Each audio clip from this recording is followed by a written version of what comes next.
आज हम लोग चैप्टर 1 बीएसटी का बिजनेस स्टडीज क्लास 11th के चैप्टर 1 का जो है कंप्लीट रिवीजन करने जा रहे हैं। चैप्टर का नाम है nature and purpose of business, economic and non economic activities. यहाँ पे आप सभी देख पा रहे होंगे, लिखा हुआ है all human beings have different types of needs. So in order to fulfill those needs, they have to perform some or other activity. Human activities are classified into economic and non-economic activities. तो जैसा कि यहाँ लिखा हुआ है और हम समझ पा रहे हैं कि दुनिया में या विश्व में जितने भी ह्यूमन बींग्स हैं वो अपने उन सभी की इच्छाएं, उन सभी की ज़रूरतें, उन सभी की आवश्यकताएं अलग अलग होती हैं। उन आवश्यकताओं को, ज़रूरतों को फुलफिल करने के लिए, मतलब पाने के लिए वे कई सारे एक्टिविटी करते हैं। कुछ एक्टिविटीज़ जो है इकोनॉमिक होता है और कुछ एक्टिविटीज़ जो है नॉन इकोनॉमिक एक्टिविटीज़ होते हैं। इस वजह से हमने यह ह्यूमन एक्टिविटीज़ को क्लासिफाई किया दो पार्ट में। एक हो गया हमारा इकोनॉमिक एक्टिविटीज़ और दूसरा हो गया नॉन इकोनॉमिक एक्टिविटीज़। तो आइए हम लोग जानते हैं इकोनॉमिक और नॉन इकोनॉमिक एक्टिविटीज़ में क्या अंतर है और कैसे है। तो बेसिक ऑफ डिफरेंसेस के आधार पे हम इकोनॉमिक और नॉन इकोनॉमिक एक्टिविटीज़ को डिस्टिंग्विश करते हैं। इकोनॉमिक एक्टिविटीज़ का जो है पर्पस क्या होता है, तो इकोनॉमिक एक्टिविटीज़ का पर्पस जो है तो अर्न मनी और टू क्रिएट वेल्थ। कहने का मतलब है कि इकोनॉमिक एक्टिविटीज़ का पर्पस होता है मनी कमाना, पैसे कमाना और संपत्ति बनाना। और नॉन इकोनॉमिक एक्टिविटीज़ का जो पर्पस होता है वह पैसे कमाना नहीं होता है, सेल्फ सेटिस्फैक्शन होता है। सेल्फ सेटिस्फैक्शन मतलब कि वो समाज में ऐसे काम करते हैं सोशल बेसिस पे, साइकोलॉजिकल बेसिस पे और इमोशनल बेसिस पे वे सभी काम करते हैं।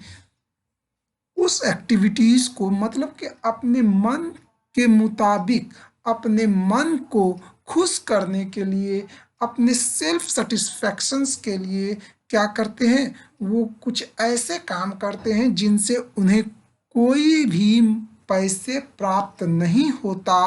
वैसे एक्टिविटीज़ को हम लोग नॉन इकोनॉमिक एक्टिविटीज़ कहते हैं।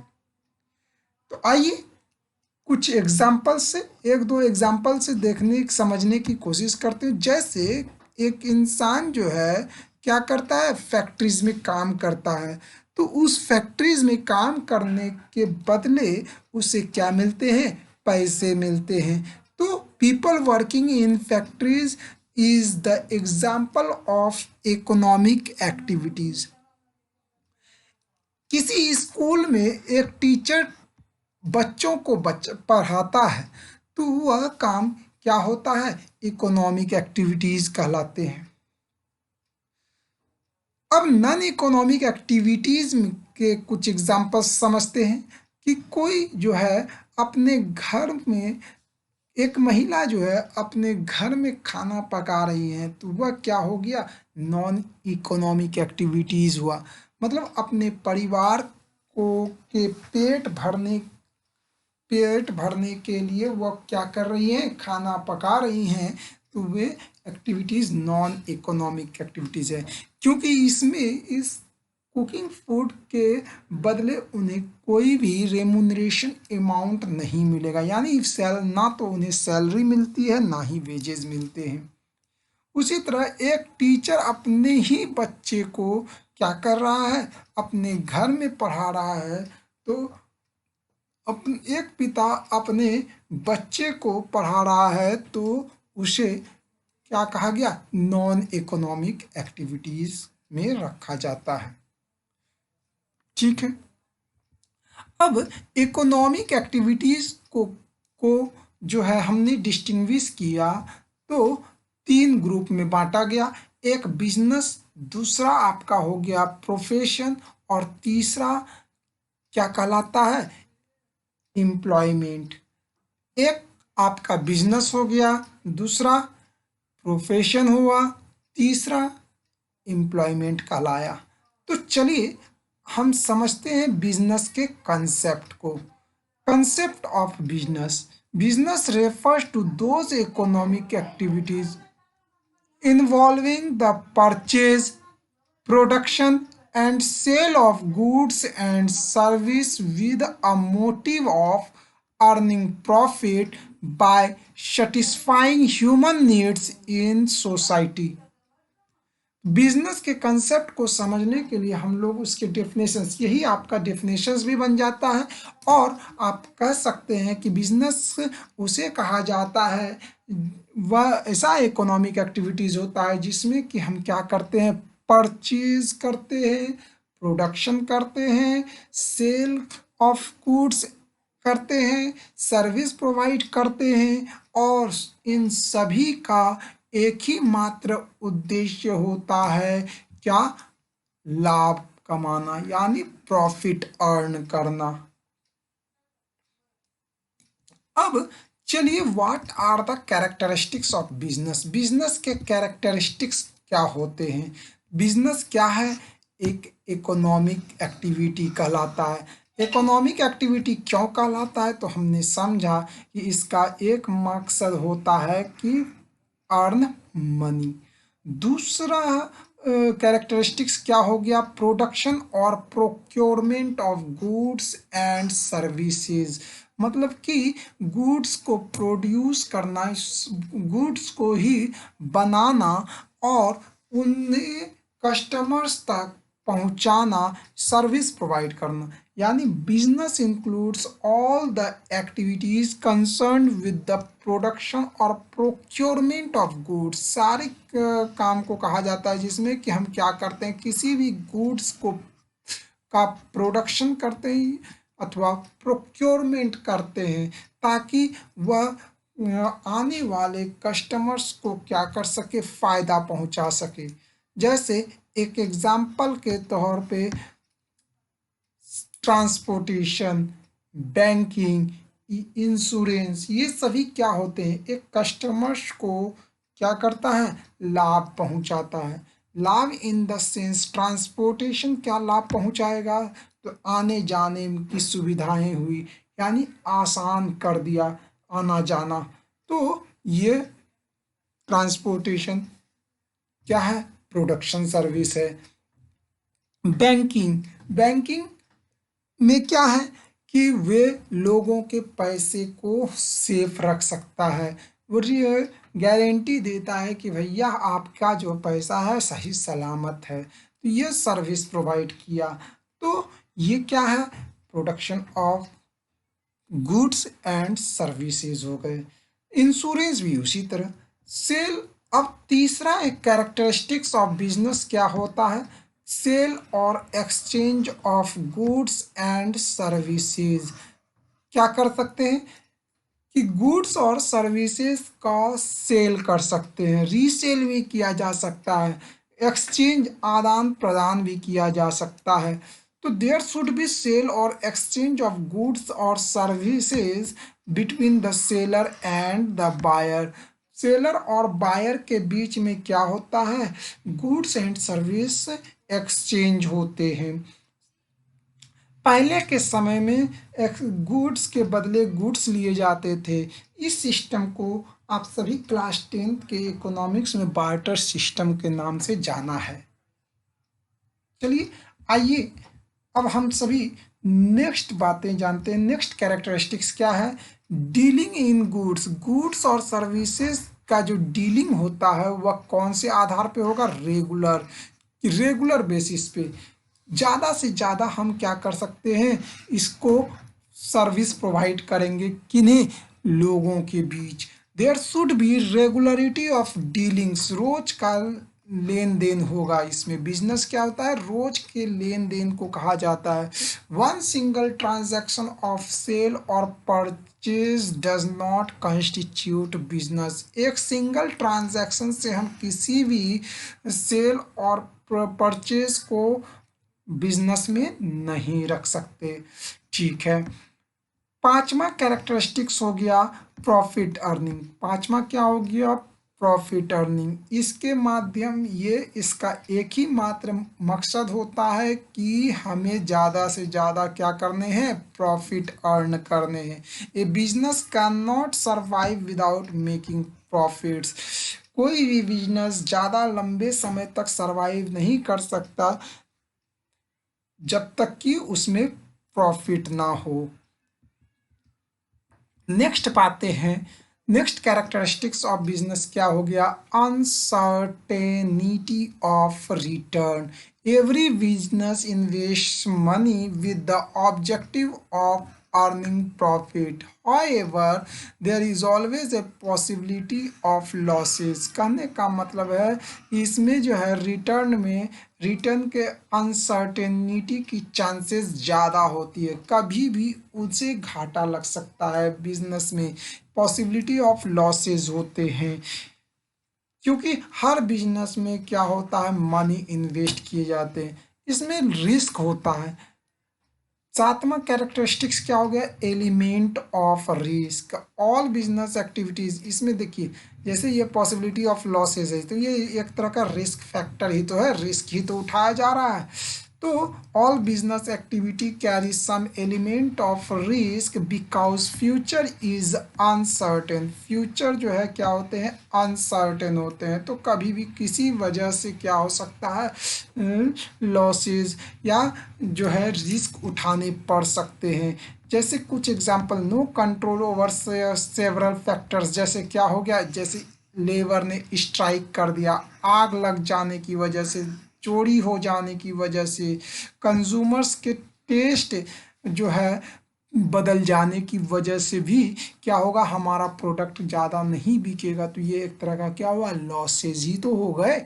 तो एक तरह से हम कह सकते हैं ये चार पांच फैक्टर्स जो हैं, कई सारे फैक्टर्स होते हैं, चार पांच बेसिक फैक्टर्स हैं जिसकी वजह से एलिमेंट ऑफ रिस्क जो है हायर हो जाता है बिजनेस में। अब बात आती है बिजनेस प्रोफेशन और एम्प्लॉयमेंट कैसे होंगे। तो हम लोगों ने जाना था बिजनेस में कोई भी क्वालिफिकेशन की ज़रूरत नहीं होती है, ठीक है। प्रोफेशन में क्या होता है कि स्पेसिफिक क्वालिफिकेशन चाहिए, और जो है एम्प्लॉयमेंट में कमीशंस के मुताबिक उन्हें क्वालिफिकेशन चाहिए, बस। इसमें कोई भी क्वालिफिकेशन फिक्स नहीं है, एलिजिबिलिटी क्राइटेरिया को वो पूरा करता हो उसको एम्प्लॉयमेंट मिल सकता है। अब कुछ एग्जांपल्स हो गए बिजनेस के, जैसे fishing, manufacturing goods, mining. Profession में आप ले सकते हो, मेडिकल में डॉक्टर हो गया, लीगल हो गया लॉयर का, अकाउंटेंसी का सीए, वर्कर एम्प्लॉय, ये सब एम्प्लॉयमेंट के एग्जांपल्स हो गए। Comparison of business profession and employment, तो हम लोगों ने एक तरीके से यहाँ पे क्या किया है, क्लासिफिकेशन किया था कि आप आसानी से इसका इमेज बना सकते हैं, इन्हें डिस्टिंग्विश कर सकते हैं कि ये सभी के सभी क्या हैं, बिजनेस, प्रोफेशन और एम्प्लॉयमेंट के एक एग्जाम्पल्स हो गए। चलिए, बिजनेस क्या होता है, बिजनेस को डिफाइन आसान से शब्दों में किया जा सकता है कि बिजनेस में हम परचेज करते हैं, गुड्स को परचेज करते हैं, गुड्स को प्रोड्यूस किया जाता है, और उन्हीं गुड्स को प्रोड्यूस करने के बाद जो है हमें क्या करने पड़ते हैं, हम सेल भी कर सकते हैं। Selling and purchasing of goods is also a way of a business, is also the process of of business, services provide करना, और ऑब्जेक्टिव इसका क्या होगा, यह अर्निंग प्रॉफिट होता है। प्रोफेशन में क्या है कि इसके लिए हमें कुछ स्पेसिफिक नॉलेज एंड स्किल्स की ज़रूरत पड़ती है, और इसमें एम्प्लॉयमेंट में हमने क्या देखा, refers to the occupation in which people works for other and get remuneration in it return. तो इसके लिए कुछ एलिजिबिलिटी क्राइटेरिया होती है जो कि एम्प्लॉयर्स क्या करते हैं, अपने एम्प्लॉयज़ के लिए रखते हैं, ताकि उस क्राइटेरिया को फुलफिल करके वह उनके आदेश के मुताबिक काम कर पाए। तो ये बेसिक सी डिफरेंस हम लोगों ने देखी। अब चलिए comparison of business, profession and employment, इसको डिस्टिंग्विश किया गया। क्वेश्चंस आते हैं तो इम्पोर्टेंट हो गया एक तरह से। बेसिस ऑफ डिस्टिंक्शंस, सबसे पहला है मोड ऑफ इस्टेब्लिशमेंट। ये पिछले क्लासेस में भी हम लोगों ने एक बार चर्चा किया है, एक बार अच्छे से, आज लास्ट क्लास है इसका। तो ये क्या है, mode of establishment starts after completing legal formalities if needed. हम लोगों ने पिछले बार देखा कि बिजनेस इस्टेब्लिश तभी कर पाएगा जब कोई इंटरप्रेन्योर क्या चाहेगा, और उसके चाहने के बाद उसे लीगल फॉर्मेलिटीज़ पूरे करने पड़ते हैं, तब जा कर के वह बिजनेस को इस्टेब्लिश करता है। प्रोफेशन में क्या है,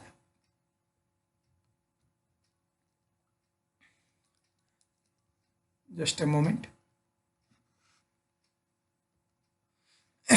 प्रोफेशन में क्या होता है, प्रोफेशनल बॉडीज का वह मेंबरशिप हो, उसे मिला हो, और दूसरी बात उसे उसके पास डिग्री ऑफ सर्टिफिकेट हो, उसके प्रैक्टिस होनी चाहिए। एम्प्लॉयमेंट में अपॉइंटमेंट लेटर मिलने के बाद वह एम्प्लॉय करार होता है। नेचर ऑफ वर्क, ये क्या है, नेचर ऑफ वर्क क्या है बिजनेस का, provision of goods and senders to the public, provision of goods and senders to the public, personalize and is of expert natures, और इसे प्रैक्टिस करेंगे एक्सपर्ट नेचर। और यहाँ पे क्या है, employ according to the contract basis पे काम करेगा। इनके क्वालिफिकेशंस को जान लेते हैं, तो बिजनेस के लिए कोई भी क्वालिफिकेशन ज़रूरी नहीं होंगे। फिर प्रोफेशन के लिए हमें प्रोफेशनल क्वालिफिकेशन चाहिए, और ट्रेनिंग रिक्वायर्ड होता है। ट्रेनिंग, ये ट्रेनिंग है सर। और इसमें क्या है, क्वालिफिकेशन और ट्रेनिंग तो होते हैं, लेकिन प्रोफेशनल क्वालिफिकेशन नहीं, मतलब कि एक सीमित क्वालिफिकेशन, जैसे बीए, सिंपल सा ग्रेड, किसी भी एम्प्लॉय के लिए, मतलब किसी भी जॉब के लिए एम्प्लॉयमेंट पाने के लिए ग्रेजुएशन डिग्री, 12 डिग्री, इस तरह के क्राइटेरिया को फुलफिल करना पड़ता है। कैपिटल इन्वेस्टमेंट, कैपिटल की ज़रूरत पड़ती है, और वह डिपेंड करता है नेचर एंड साइज, मतलब कि हमारा बिजनेस कैसा है, दूसरी बात वह बड़े पैमाने पे है कि छोटे पैमाने पे है। दूसरी बात कि जो है प्रोफेशन क्या है, लिमिटेड प्रोफेशन में कैपिटल लिमिटेड, सीमित कैपिटल चाहिए, और जो है एम्प्लॉयमेंट में कैपिटल की कोई आवश्यकता नहीं पड़ती। रिवार्ड रिटर्न क्या होता है, तो इसका जो रिवार्ड बनता है वह प्रॉफिट कहलाता है। इसमें जो रिवार्ड है वह प्रोफेशनल फी है, और इसके रिवार्ड क्या हो गए, सैलरी एंड वेजेस हो गए। रिस्क क्या है, इसमें हाई रिस्क होते हैं, इसमें बिजनेस में, प्रोफेशन में risk as compare to business से कम होता है, और जो है आपका एम्प्लॉयमेंट में नो रिस्क काम है। कोड ऑफ कंडक्ट, जो है बिजनेस में कोई भी कोड ऑफ कंडक्ट की आवश्यकता नहीं है। फिर इसमें प्रोफेशनल कोड ऑफ कंडक्ट को फॉलो करना पड़ता है। इसमें टर्म एंड कंडीशंस कॉन्ट्रैक्ट के बेसिस पे फॉलोड होते हैं। अब बात आती है what are the objectives of business. तो चलिए ऑब्जेक्टिव्स क्या हैं। तो the objective of business means the purpose for which a business is established and carried on. कहता है कि हमें उन ऑब्जेक्टिव्स को हमेशा ध्यान में रखने पड़ते हैं बिजनेस को इस्टेब्लिश करने के लिए, और बिजनेस को आगे का समय तक चलाने के लिए, इस्टेब्लिश करने के लिए, कैरी ऑन करने के लिए हमें कुछ ऑब्जेक्टिव्स को ध्यान में रखना पड़ता है। तो कई सारे बिजनेस के लिए जो है ऑब्जेक्टिव्स होते हैं, जिसको कि दो बेसिस पे बांटा गया है।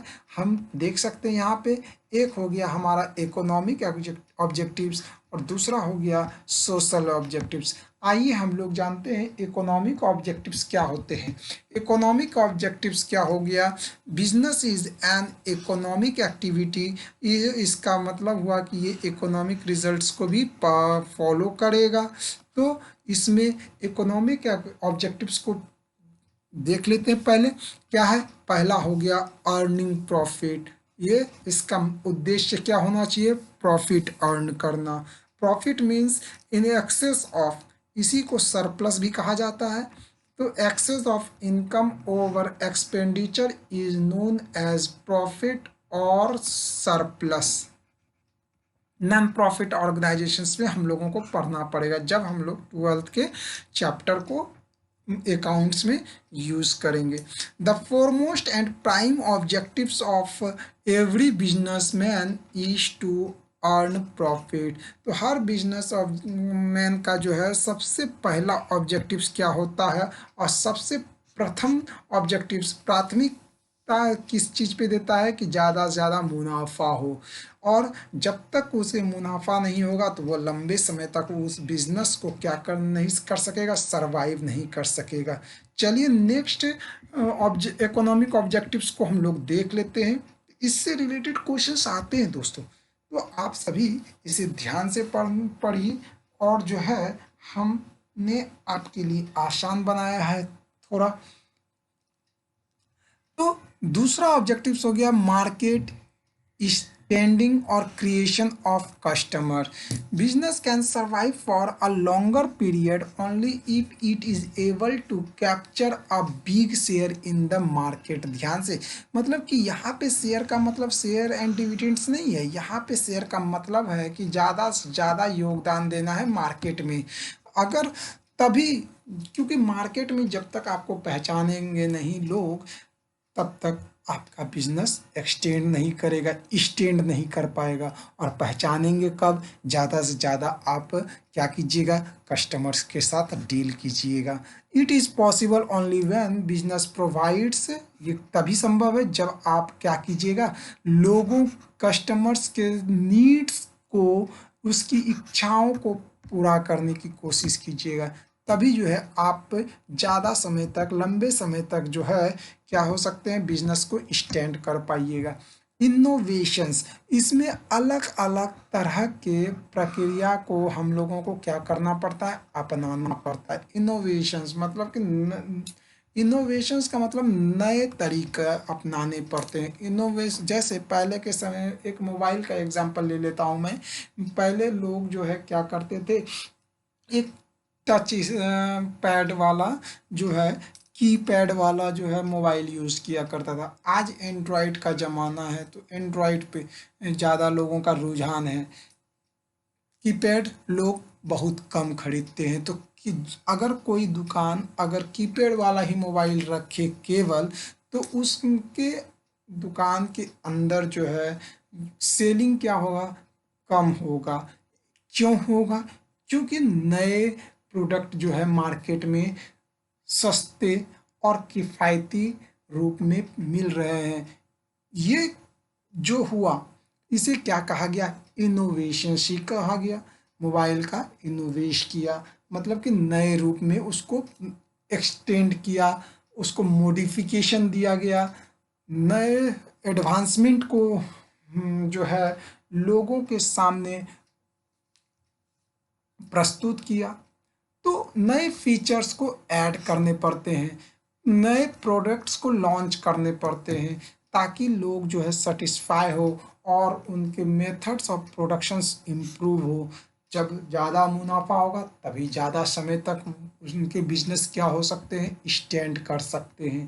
तो ये आप सभी के एग्जांपल्स हो गए, new designs, better machines, improve techniques, new varieties, ये सब का इस्तेमाल करना पड़ता है हम लोगों को।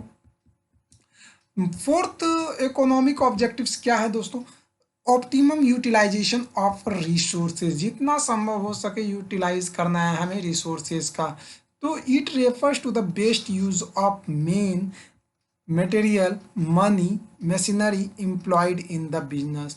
मतलब सही और अच्छे तरीके से, बेस्ट तरीके से इस्तेमाल करना है किन चीज़ों का, इंसानों का, लोगों का, वर्कर्स का, मटेरियल, मनी एंड, तो ये जितना ज़्यादा हो सके जिससे कि बिजनेस और मैक्सिमाइज हो सके, बढ़ सके। अब चलिए दूसरे ऑब्जेक्टिव्स ऑफ बिजनेस की तरफ। वह क्या था हमारा? सोशल ऑब्जेक्टिव्स, सामाजिक ऑब्जेक्टिव्स क्या है, उद्देश्य क्या है? तो business is an integral part of society. इसे क्यों ध्यान में रखना पड़ता है सोशल ऑब्जेक्टिव्स को? इसलिए ध्यान में रखना पड़ता है क्योंकि ये सोसाइटी का क्या है, इंटीग्रल पार्ट कहलाता है। कौन? Business. Business is an integral part of society. और ये जो है सोसाइटी के ही रिसोर्सेज का क्या करता है, इस्तेमाल करता है। और इसके मकसद क्या है? प्रॉफिट कमाना। और प्रॉफिट तभी कमाएगा जब वह सोसाइटीज़ के लोगों को ही तो प्रोडक्ट बनाए बेचेगा, सर्विस प्रोवाइड करेगा। कहाँ के लोगों को? सोसाइटी के ही लोगों को।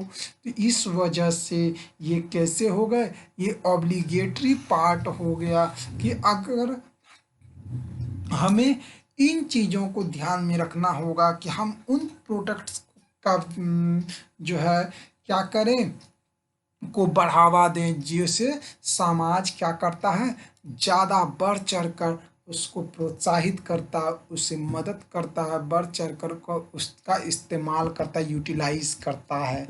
चलिए, the important social objectives of business are as follow. तो सोशल ऑब्जेक्टिव ऑफ बिजनेस क्या हो सकते हैं? पहला ऑब्जेक्टिव है क्वालिटी गुड्स, अच्छे क्वालिटी के सामान को बेचना और सही दामों पर, सही, जिससे कि लोग जो है उनकी दुकानों पर ज़्यादा से ज़्यादा आओ।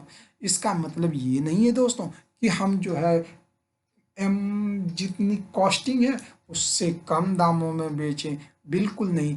रीजनेबल प्राइस, ज़्यादा से ज़्यादा हमको अपना भी सोचना है और कस्टमर्स के भी बारे में सोचना है। तभी जो है बढ़ चढ़कर हमारे दुकानों में, हमारे बिजनेस में कस्टमर्स आएंगे, हमारे साथ डील करेंगे, ज़्यादा से ज़्यादा डील करेंगे तो वह क्या होगा, ज़्यादा से ज़्यादा प्रॉफिट अर्न होगा। और ज़्यादा से ज़्यादा प्रॉफिट अर्न होगा तो बिजनेस ग्रो करेगा। नेक्स्ट बातें हैं एवॉइडेंस ऑफ एंटी सोशल और अनफेयर ट्रेड प्रैक्टिसेस। बेईमानी नहीं करनी, मिलावट नहीं करनी, एंटी सोशल यानी जिसे समाज पसंद ना करता हो वैसे चीज़ों का हम लोगों को ट्रेड नहीं करना है। एंटी सोशल प्रैक्टिसेस जैसे होर्डिंग हो गया, ब्लैक मार्केटिंग हो गया, एडल्ट्रेशन हो गया, ये सभी जो है चीज़ों का हम लोगों को बिजनेस ग्रो करने के लिए इन सभी चीज़ों का क्या करना होगा, एवॉइड करना होगा। Making false claims in advertisement to mislead and exploit people is an example of unfair trade practices. मतलब कि कोई अगर किसी चीज़ में कम फीचर्स है और उसका हमने क्या किया, एडवर्टीजमेंट किया बढ़ चढ़ कर, जिससे क्या हुआ, लोग जो है, लोग उससे मिसलीड हो गए, एक्सप्लॉइट हो गए। तो ये एक तरह का क्या हुआ, अनफेयर मीन्स ऑफ ट्रेड कहलाता है दोस्तों। मतलब कि ठगी हो गया। और अगर हम किसी को बेवकूफ़ बना करके पर बेचेंगे सामान तो वह हमारी दुकानों में नहीं आएंगे। चलिए नेक्स्ट बातें हैं generation of employment. Nowadays employment is the biggest problem. Generation of employment मतलब कि यह क्या है, सोशल ऑब्जेक्टिव्स, एम्प्लॉयमेंट का जनरेशन। तो हम लोग रोजगार जनरेट करेंगे। आज के समय में क्या है, रोजगार जो है एक बहुत बड़ी समस्या है, क्योंकि सोसाइटीज़ में जो है लोगों की संख्या ज़्यादा है लेकिन रोजगार सीमित ही वर्ग में है। इसी वजह से बिजनेस क्या कर सकते हैं, वह एम्प्लॉयमेंट क्रिएट कर सकता है, वह एम्प्लॉयमेंट प्रोवाइड कर सकता है ज़्यादा से ज़्यादा लोगों को। और वह जो है ज़्यादा से ज़्यादा लोग इसमें जुड़ सकते हैं। अब हैंडीकैप्ड एंड डिसेबल्ड पीपल की भी हमें ध्यान रखनी पड़ती है, तो उन्हें भी हम इसके माध्यम से रोजगार दे सकते हैं। एम्प्लॉय वेलफेयर, एम्प्लॉय के हित के बारे में भी सोचना जो है क्या है, ये सोशल ऑब्जेक्टिव्स ऑफ बिजनेस कहलाता है। अगर हमारे अंदर में काम करने वाले के बारे में हम अच्छा अगर नहीं सोचेंगे, उनके फायदे के लिए, उनके जो है ग्रोथ के लिए हम नहीं सोचेंगे, तो वो हमारे लिए भी काम नहीं करेंगे, और जब वो हमें समर्थन नहीं करेंगे तो इससे हमारा मुनाफा बिल्कुल भी नहीं होगा। इस वजह से एम्प्लॉयज़ भी हमारे लिए क्या होते हैं, एक वैल्यूएबल एसेट की तरह होते हैं, जिसको कि हम लोग जो है क्या करेंगे, सहयोग करेंगे, उनका हम लोग साथ देंगे, और उन्हें भी जो है हम सभी प्रोत्साहित करेंगे। क्योंकि ये वैल्यूएबल एसेट्स क्यों कहलाया, क्योंकि वह हमें हमारी बिजनेस को सक्सेस में क्या करते हैं, वह कंट्रीब्यूशन देते हैं, अपना कड़ी मेहनत से वे जो है बिजनेस को ऊंचे मुकाम तक पहुंचाते हैं। Another social objectives of business therefore is to ensure welfare of employees by providing good working condition, fair wages. देखिए, प्रोवाइडिंग गुड वर्किंग कंडीशंस देने होंगे, फेयर वेजेस, सही समय पर उन्हें वेजेस और सही कीमत भी देनी होगी, फैसिलिटीज़ प्रोवाइड करने होंगे, जैसे रहने के लिए, उनके मेडिकल ट्रीटमेंट, उनके इंटरटेनमेंट के खर्च, ये सभी भी हम लोगों को धीरे धीरे क्या करने पड़ते हैं, अपन करना चाहिए, एम्प्लॉयज़ को देना चाहिए, जिससे कि उनके जो है उनका भी मन खुश रहे, और जो है हमारे लिए वो अच्छे से काम करें, और अच्छे से काम करेंगे, खुशी मन से काम करेंगे, तो हमारा बिजनेस और भी तरक्की करेगा।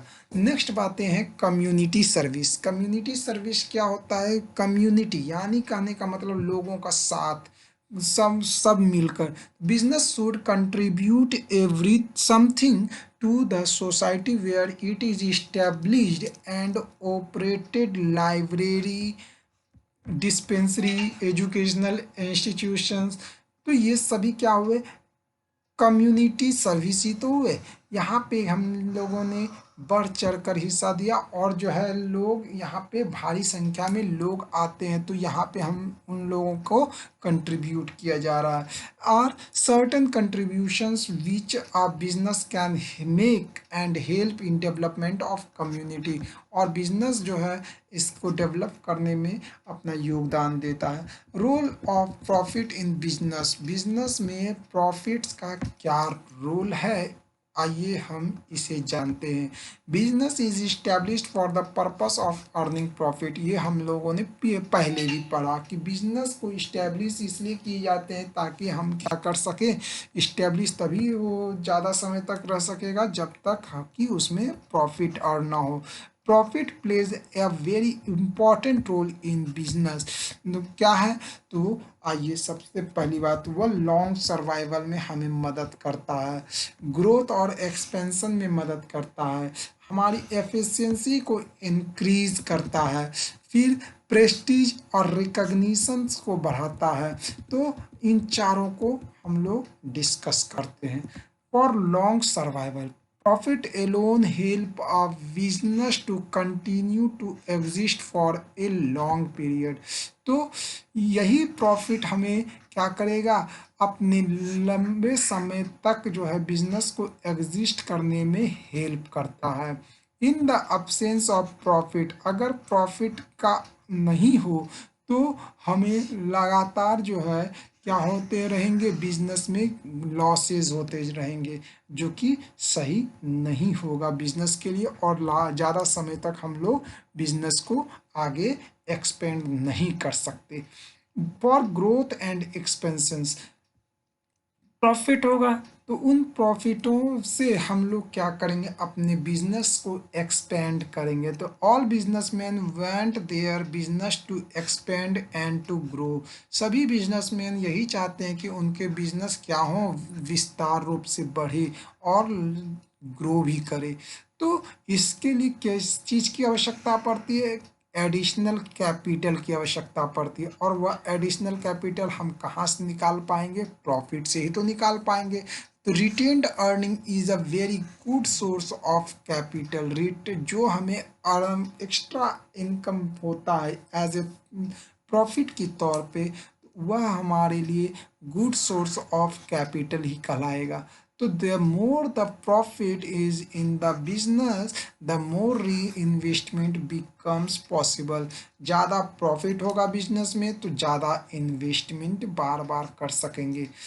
अब नेक्स्ट, सो जो है रोल ऑफ प्रॉफिट का क्या काम है, तो यहाँ पे समझ सकते हैं, इंक्रीजिंग एफिशिएंसी, हमें ज़्यादा मुनाफा होगा तो उस हमें जो प्रॉफिट होगा उस प्रॉफिट को हम अपने एम्प्लॉयज़ के साथ क्या करेंगे, शेयर करेंगे, जिससे कि वह अपने काम के स्पीड को, अपनी एफिशिएंसी को बढ़ा सकते हैं, और एफिशिएंसी को बढ़ाएंगे तो हमें ज़्यादा काम देखने को मिलेगा, और ज़्यादा काम देखने को मिलेगा तो उससे मुनाफा भी होने के चांसेस ज़्यादा बनेंगे। तो profit is that power which motivates both the party in the sense, क्या हो गया, एक तो ऑनर, दूसरा हो गया वर्कर्स। तो वर्कर्स, प्रॉफिट तभी संभव हो सकेगा होता है जब ऑनर और वर्कर दोनों साथ मिलकर बहुत अच्छा काम करेंगे। तो गुड प्रॉफिट्स हो तो हम लोग जो है कंपनसेशन दे, क्या करते हैं, आगे हम लोग इंक्रीज कर सकते हैं और उन्हें अपने वर्कर्स के साथ साझा करेंगे, जिससे कि वे और मन लगाकर काम करें। नेक्स्ट बातें हैं फॉर बिल्डिंग प्रेस्टीज, इससे समाज में हमारी इज्जत, हमारा नाम, रुतबा बढ़ता है। तो ध्यान से देखिए, प्रॉफिट ज़्यादा हुआ, प्रॉफिट ज़्यादा हुआ तो अर्निंग, प्रॉफिट ज़्यादा तब कब हुआ, जब हमें अर्निंग हुई, और जब अर्निंग कब हुई, जब हमारे साथ कस्टमर ज़्यादा जुड़े। कस्टमर क्यों हमसे जुड़े, क्योंकि हमने उनके साथ फेयर डीलिंग किया, फेयर डीलिंग करने की वजह से कस्टमर हमारे पास आए, हमारे प्रोडक्ट्स को खरीदा लोगों, और वे जब हमसे खुश हो करके हमारे यहाँ से प्रोडक्ट खरीद के जाते हैं या लेकर जाते हैं, तो वह जो है क्या होता है, अपने समाज के लोगों के साथ शेयर भी करते हैं, बातें भी करते हैं, तो इससे हमारे बिजनेस का क्या होता है, नाम बढ़ता है। For gaining prestige in the society, business has to satisfy all parties concern, ये तभी हो सकता है जब सभी पार्टियों के कंसर्न के बाद को सेटिस्फाई किया जाए, उनकी आवश्यकताओं को सेटिस्फाई किया जाए। टू सप्लाई, ये अब उनकी विशेष रुचि को सेटिस्फाई कैसे किए जा सकते हैं, तो अच्छी क्वालिटी का गुड दे करके, रिजनेबल प्राइस पे बेचना, फिर जो है या सामान देना, adequate remuneration to the employees, employees को जो है सही उनके काम के पैसे देने, pay sufficient dividend to the share holder, sufficient dividend share holders को देना, ये सभी जो है हमारे बिजनेस के लिए अच्छे लक्षण होते हैं और हमारे बिजनेस के प्रेस्टीज को भी बढ़ाता है। अब क्लासिफिकेशन ऑफ बिजनेस एक्टिविटीज हम लोग पढ़ेंगे। क्लासिफिकेशन ऑफ बिजनेस एक्टिविटीज को दो ग्रुप में बांटा गया। एक हो गया इंडस्ट्री, दूसरा हो गया commerce. Industry deals with production of goods and services. Industry किसे कहा गया?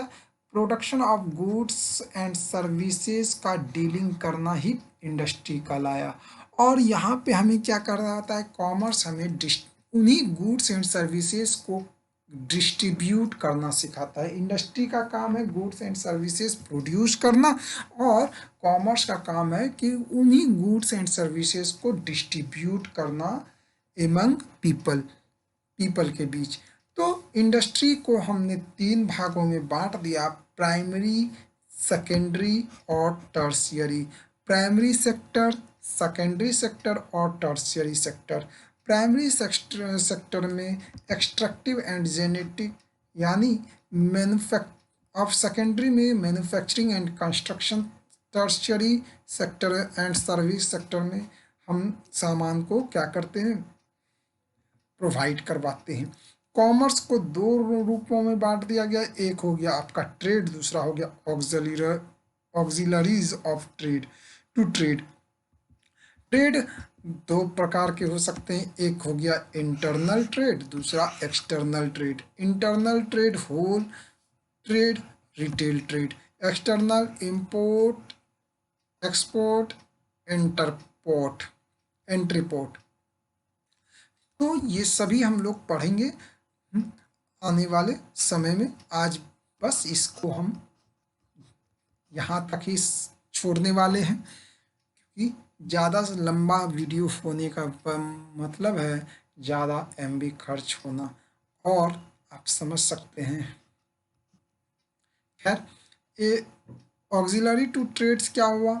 ऑक्सिलरीज यानी हेल्पिंग, ट्रांसपोर्ट जो ट्रेड में हमें मदद करे, एड्स टू ट्रेड या auxiliaries to trade. Transportation and communication, banking and finance, insurance, warehousing, advertising, ये हमारे ट्रेड को क्या करता है? और बढ़ाता है। तो इसे हम लोग अच्छे तरीके से और विस्तार पूर्वक हम लोग जानेंगे। आज के लिए बस इतना ही। धन्यवाद।